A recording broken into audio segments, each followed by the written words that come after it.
నమస్తే, welcome to I dream. నా పేరు ప్రసాద్. వైఎస్ఆర్ కాంగ్రెస్ పార్టీ అధ్యక్షుడు ముఖ్యమంత్రి జగన్మోహన్ రెడ్డి తీసుకుంటున్న కొన్ని నిర్ణయాలు దేశవ్యాప్తంగా సంచలనం రేపుతున్నాయి. ఎన్నికల్లో అభ్యర్థులుగా నిలబెట్టే వారిని చాలా నియోజకవర్గాలకు సంబంధించి మంత్రులవ్వచ్చు, ఎమ్మెల్యేలవ్వచ్చు, వేరే నియోజకవర్గాలకు మార్చడం అనేది ఇది తొలి ప్రయోగంగా చెప్పుకోవచ్చు. ఇది రాజకీయ వర్గాలనే కాదు, మిగిలిన వర్గాల్లో కూడా ఆలోచింపజేసే విధంగా ఉంది. ఈ ప్రయోగం ఫలితాన్ని ఇస్తుందా? ఇదొక సాహసంగా మనం చూడాలా? ఏ పరిస్థితుల్లో ఇలాంటి మార్పులు జరుగుతున్నాయి? ఈ ఈ మార్పుల ప్రక్రియ అనేది ఇదొక అంటే తొలిసారిగా జరుగుతున్న ఈ ప్రక్రియ అనేది సక్సెస్ అయితే ఖచ్చితంగా మిగిలిన రాష్ట్రాలు కూడా, ఆయా ప్రాంతాలకు సంబంధించిన పార్టీలు కూడా అనుసరించే అవకాశం ఉంటుందా? ఇదే ప్రస్తుతం ఉన్న చర్చ. ఈ అంశానికి సంబంధించి మనతో అంబేద్కర్ యూనివర్సిటీ మాజీ వైస్ ఛాన్సలర్ హనుమంతు లజపతిరాయ్ గారు ఉన్నారు. సార్ నమస్తే సార్. నమస్కారం సార్, మన రాష్ట్రం ఇప్పుడు ఏదైనా మన విద్యా వ్యవస్థలో ఇప్పుడు కేరళను దాటి ఆల్రెడీ మనం ఫస్ట్ ప్లేస్కి వచ్చాం. చాలా సంతోషకరమైన విషయం అది. అయితే రాజకీయాల్లో కూడా ముఖ్యమంత్రి జగన్మోహన్ రెడ్డి తీసుకుంటున్న నిర్ణయాలు ఎవరికీ అడ్డుపడడం లేదు.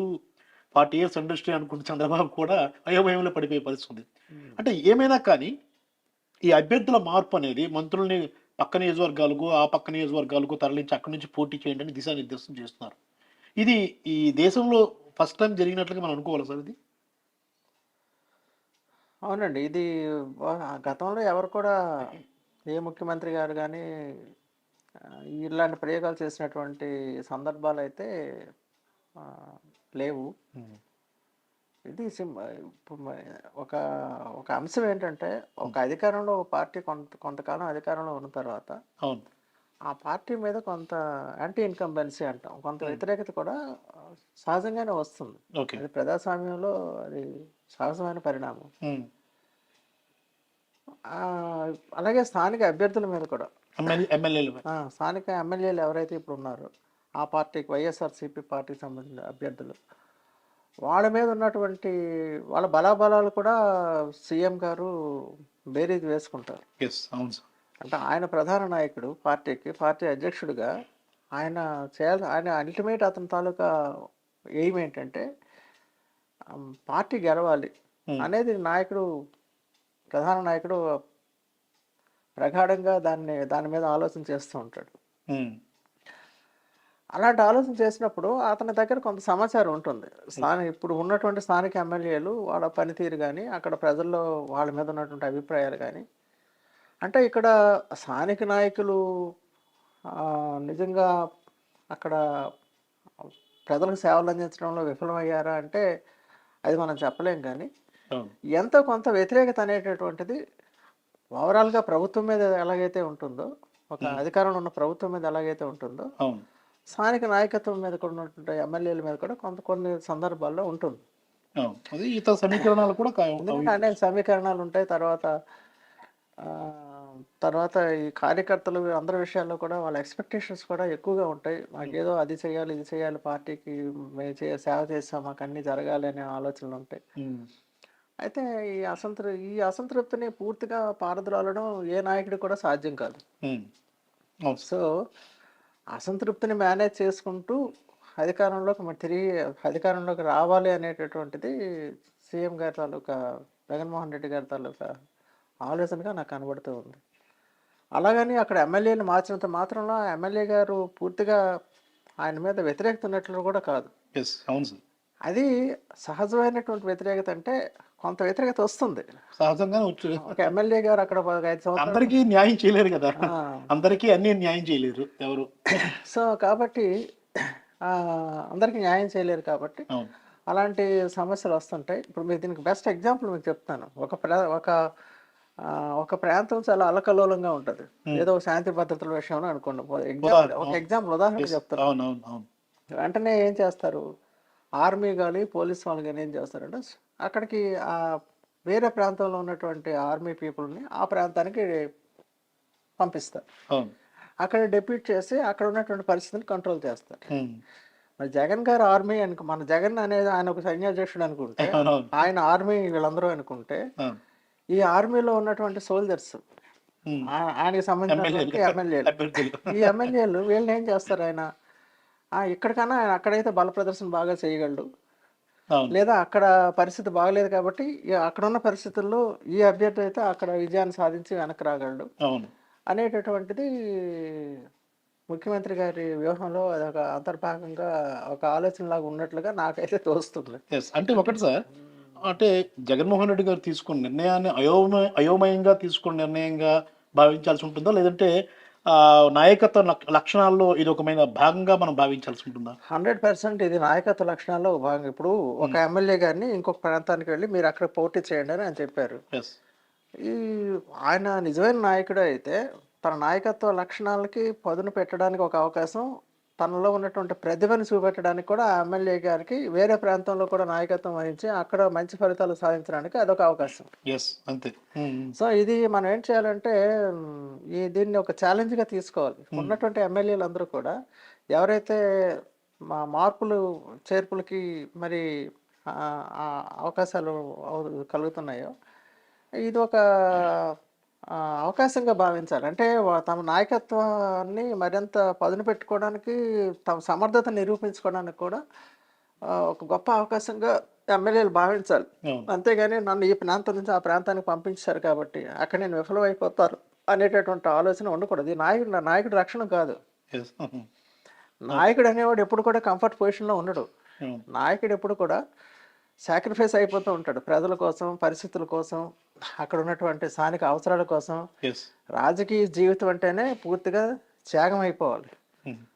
చాలామంది అనుకుంటాం ఎమ్మెల్యేలు వాళ్ళకి అది ఇది అన్నీ చాలా ఉంటాయి. రెడ్ కార్పెట్ కాదు ఇది. అది రెడ్ కార్పెట్ అయితే కాదు. ఎందుకంటే ఇప్పుడున్న రాజకీయాలు, అవును. ఒకప్పుడు రాజకీయాలు వేరు. ఇప్పుడు ప్రజల తాలూకా ఎక్స్‌పెక్టేషన్స్, ప్రజల తాలూకా ఊహలు, ప్రభుత్వం ఇది చేయాలి, అది చేయాలి అనేటటువంటి ప్రజల ఎక్స్‌పెక్టేషన్స్ కూడా మితిమీరుతున్నాయి. ఎక్కువవుతున్నాయి. అవును సార్. ఎక్కువవుతున్నాయి. ఈ ఎక్కువవుతున్న సమయంలో వీటిని తట్టుకొని 24/7 యెస్. అంతే. పనిచేసే అందుబాటులో అందుబాటులో ఉండేటటువంటి నాయకులు, మరి దానికి సంబంధించిన సమర్థత, దానికి సరిపోయినటువంటి ఆ ఓపిక, యెస్. ఇవన్నీ కూడా నాయకులకు ఉండాలి. తర్వాత ఇంకోటేంటంటే ఆహ్, స ఒక ప్రాంతంలో ఒక ఎమ్మెల్యే ఒక 5 సంవత్సరాలు పనిచేస్తుంటే, అక్కడ ఉన్నటువంటి ప్రతిపక్షాలు ఉంటాయి కదా! అవును. ఆ నియోజకవర్గంలో. ఆ ప్రతిపక్ష వాళ్ళేం చేస్తారు, ఈ ఎమ్మెల్యే ఇలా చేయటం లేదు, అలా చేయటం లేదని చాలా వరకు కొంత నెగెటివ్ ప్రచారాన్ని బాగా చేస్తారు. అవును. కొంత ఈ ఎమ్మెల్యే గారు చేయటంలో కొంత విఫలం అదొక 20, 30% ఉంటే, వాళ్ళ ప్రచారం ఒక 50, 70% ఉంటది. అవును. దీనివల్ల ఏంటంటే పూర్తిగా ఆ ఎమ్మెల్యే ఒక ఒక ఒక అంటే దాన్నేమంటామంటే ఆహ్, విమర్శల చట్రంలో విమర్శల చక్రంలో అతన్ని అంటే అందరికి మిగతా ప్రజలు కూడా ఈయన ఇంతే కావాలా, ఈ ఎమ్మెల్యే గారు ఇంతే కదా, అవును. ఈయనైతే లాభం లేదు, ఈయనైతే పార్టీకి ప్రయోజనం ఉండకపోవచ్చు అనేటటువంటి అభిప్రాయాలు కలుగజేసే విధంగా విపక్షాలు కూడా ఎప్పటికప్పుడు వాళ్ళ ప్రయత్నాలు వాళ్ళు చేస్తూనే ఉంటారు. Right sir. సో దీన్ని తిప్పికొట్టడానికి ఈ ఎమ్మెల్యే గారిని తీసుకెళ్ళి ఇంకో ప్రాంతం, ఇంకొక స్థానిక ప్రాంతం, ఇంకో ప్రాంతం ఎమ్మెల్యేగా పోటీ చేయమన్నప్పుడు నిజానికి ఇది ఒక గొప్ప అవకాశం. హ్మ్. ఇది ఒక గొప్ప అవకాశం. అంతే సార్. తన సమర్థత నిరూపించుకోవాలి. అంతే. అంటే సార్ నేనెందుకు గెలవలేను? అంటే అక్కడ ఇంకోటి మెయిన్ పాయింట్ ఇక్కడ ఏంటంటే, ఇది అందరు ఎమ్మెల్యేలు ఒప్పుకోవాల్సిందే. ఆ! 100% జగన్ గారి సంక్షేమ పరిపాలన ఏదైతే ఆ రాష్ట్రంలో నలుమూలలా అన్ని ప్రాంతాల్లో సమానంగా విస్తరించుంది. అవును. అంతే. సో ఈ సమానంగా అందరికీ సమానంగా ఫలితాలు అందుతున్నాయి. అవును. అందరూ ప్రజలు లబ్ధిదారులుగా ఉన్నారు. ఈ పరిస్థితుల్లో ప్రజలు కూడా ఎలా చూస్తారంటే, జగన్ ఇమేజే. జగన్ గారి ఇమేజ్, అంతే. ఆయన ఇమేజ్‌నే వాళ్ళు చూస్తారు కాబట్టి, ఎక్కడైనా కూడా ఓట్లు పడతాయనే పూర్తి నమ్మకంతో ఉన్నారాయన. అందుకనే నా పనితీరు చూడండి, నాకు ఓటేయండి అంటున్నారు. అవును. అవును. ఇలా ధైర్యంగా చెప్పే నాయకుడు ఇంతవరకు నేను ఎక్కడ చూడలేదు. అవును. నేను మంచి చేసుంటే నాకు ఓటేయండి అంటున్నారు. నేను మంచి కంప్లీట్ పాజిటివ్ వైబ్స్ అవి. చాలా పాజిటివ్ వైబ్స్. యెస్. యెస్. నా వల్ల మీరు లాభం పొందుంటే నేను మంచి చేశాననుకుంటే నాకు ఓటేయండి అంటారు. అంతే. సో ఈ పరిస్థితుల్లో ఆ ఎమ్మెల్యే గారిని ఎక్కడ పెట్టినా వాళ్ళు గెలవడానికి అవకాశం ఉంటదనేది నాయకుడికి ఫస్ట్ కాన్ఫిడెన్స్ ఉండాలి. అవును. నాయకుడికి ఫస్ట్ ధైర్యం ఉండాలి. అవును. తన మీద తనకు ధైర్యం ఉండాలి. తన పరిపాలన విధానాల మీద తనకు ధైర్యం ఉండాలి. ఆ విధమైనటువంటి ఒక ధైర్య ప్రదర్శనే ఈ ఎమ్మెల్యేల మార్పు రైట్. అని నేను ఇప్పుడు మనం చంద్రబాబు దగ్గరికి వద్దాం సార్. అంటే చంద్రబాబు గారు పరిపాలనా దక్షుడు అంటారు, అపర చాణక్యుడు అంటారు, ఇవన్నీ ఉన్నాయా? ఈ నిర్ణయాన్ని అంటే ఎమ్మెల్యే మార్పు విషయంలో ఆయన తొలి నుంచి ఇప్పుడు ఈ ఎన్నికలు చూసుకుంటే చాలా అయోమయంలో ఉన్నారు. ఎవరితో జత కట్టాలి, ఇంకెంతమంది మనతో జత కడతారు, ఈ ఆలోచనలు ఉన్నారు సార్. చంద్రబాబు గారికి ఎందుకు ఈ ఆలోచన రాలేదు? అంటే చాలా దగ్గర అసంతృప్తుల వల్ల ఓటమి చవి చూసిన సందర్భాలు కూడా చాలా చోట్ల అంటే చంద్రబాబు గారి హయాంలో జరిగింది. ఇలాంటి మార్పు తీసుకొచ్చి వాళ్ళు ఒక రకమైన ధైర్యాన్ని నింపే ప్రక్రియ ఎందుకు చంద్రబాబు గారికి ఆలోచన రాలేదు?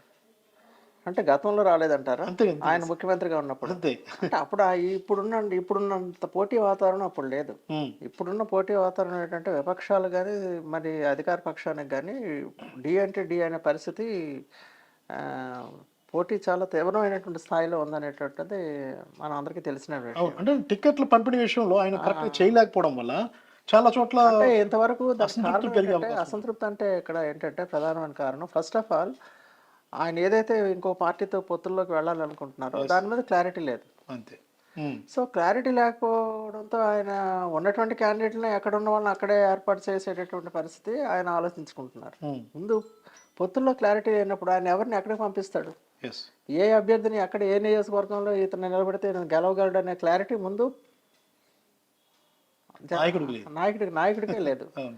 దానికి కారణం ఏంటంటే ఆయన పొత్తు పెట్టుకోకుండా ఉమ్, ఆయన ఇండిపెండెంట్గా తెలుగుదేశం నాయకుడుగా ఆయన తన పద్ధతిలో ఎప్పటిలాగే అవును. ఆయన పోటీలో నిల్చుంటే ఈరోజు ఆ పరిస్థితి ఆయనకి రాదు. ఓకే. సో ఇది ఒక రకంగా అతను స్వయంకృతాపరాధం అని నేను భావిస్తున్నాను. ఎందుకంటే ఆయన సమస్యను ఆయనే ఇన్వైట్ చేసుకుంటున్నారు. ఓకే. సో ఇంతవరకు దెర్ ఇస్ నో క్లారిటీ. క్యాండిడేట్ల అభ్యర్థుల విషయంలో కూడా ఇప్పుడు ఆ, జగన్మోహన్ రెడ్డి గారు ముందే ఎప్పుడో ఒకటో లిస్టు రెండో లిస్టు ఏదో కొన్ని పేర్లు రిలీజ్ చేసి వచ్చాయి 40 మంది వరకు అయిపోయింది. వచ్చాయి. సో ఇప్పుడు ఆ పరిస్థితి అక్కడ లేదు. అవును. ఎందుకంటే అభ్యర్థులను ఖరారు చేయడం చాలా కష్టసాధ్యమైన పని, అంత ఈజీ కాదు. అవును. సో జగన్మోహన్ రెడ్డి గారికి సంబంధించినంత వరకు ఆయన కంప్లీట్ క్లారిటీ ఉంది. ఆయనకి ఏంటుంది క్లారిటీ, నా సంక్షేమ పథకాలు నన్ను గెలిపిస్తాయి అనే పూర్తి క్లారిటీతో ఆయన ఉన్నారు. ఓకే. ఆయనకి పొత్తు అవసరం లేదు. అవును. ఆయన సింహం సింగిల్గానే వెళ్తుందని ఆయన మొదటి నుంచి చెప్తున్నారు. అవును.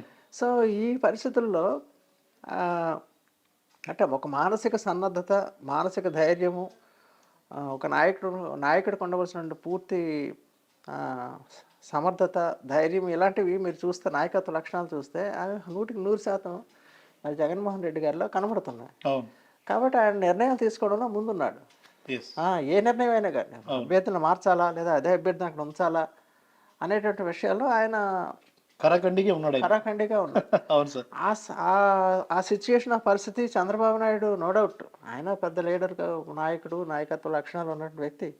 కానీ ఈ పొత్తు ఎప్పుడైతే ఆయన అనుకున్నాడో అవును. అక్కడే పొత్తుల సుడిగుండంలో చిక్కుకున్నాడు. పొత్తుల సుడిగుండంలో చిక్కున్నట్లే నేను అదే భావిస్తున్నాను. Yes sir. అవును. లేకపోతే మీరు అన్నట్లు ఆయనకున్న విజన్, ఆయనకున్నటువంటి ఎక్స్పీరియన్స్కి ఈ సమస్య రాకూడదు. అవును. సో పొత్తుల విషయంలో మరి ఆయన తీసుకున్న నిర్ణయం కాబట్టి దానికి సంబంధించిన పరిణామాలు, ఫలితాలే ఉంటాయి. Right. Thank you very much sir. Thank you. ఇది చూసాం కదా, మొత్తం మీద అభ్యర్థుల మార్పు అనేది సాహసమే, కానీ నాయకత్వ లక్షణాలు పుష్కలంగా ఉన్న జగన్మోహన్ రెడ్డి చాలా అంటే ఒక క్లియర్ పిక్చర్తో ఆయన ఉన్నట్లుగా కనిపిస్తుంది అంటున్నారు ప్రొఫెసర్ లజపతి రాయ్ గారు. ఎందుకంటే ఆ నాయకత్వ లక్షణాలు ఉన్న వ్యక్తి ఈ రకంగా వ్యవహరిస్తారు. ఎందుకంటే తన ఇమేజ్తో ఖచ్చితంగా తాను చేసిన సంక్షేమ పథకాల వల్ల గెలిచి తీరుతామన్న ఒక క్లియర్ కట్ ఒక ధైర్యంతో ఆయన ఉన్నారనేది కూడా అర్థమైపోతుంది. అలాగే ముఖ్యంగా అభ్యర్థుల మార్పు అనేది కొత్త నియోజకవర్గాల్లో కొత్త మనుషులు కనిపించేటప్పుడు కాస్త అసంతృప్తులు ఉన్నా అవి పూర్తిగా మానిపోయే అవకాశం కూడా ఉంటుందన్నది కూడా ఒక అభిప్రాయం కూడా వ్యక్తమవుతుంది. మరోవైపు చంద్రబాబు నాయుడు ఇంత సీనియర్ పొలిటీషియన్ అయినప్పుడు కూడా ఎలాంటి థాట్ రాలేదు. అసంతృప్తులను పెంచి పోషించుకున్నారే తప్ప ఇలాంటి ఆలోచన విధానానికి ఆయన ఇప్పుడు కూడా శ్రీకారం చుట్టిన దాఖలాలు కూడా లేవు. మరి ఇప్పుడు పొత్తుల సుడిగుండంలో చిక్కున్న చంద్రబాబు అభ్యర్థుల ప్రకటనే ఆయనకి తలకమించిన పరిణామంగా మారబోతుందన్న అభిప్రాయాలు కూడా వ్యక్తమవుతున్నాయి. మరి ఈ అభ్యర్థుల మార్పు అనేది ఖచ్చితంగా ఎలాంటి పరిణామాలు చూపిస్తుందన్నది కూడా వేచి చూడాల్సిన అంశం. కెమెరామెన్ మూర్తితో ప్రసాద్, ఐడ్రీ మీడియా, విశాఖపట్నం.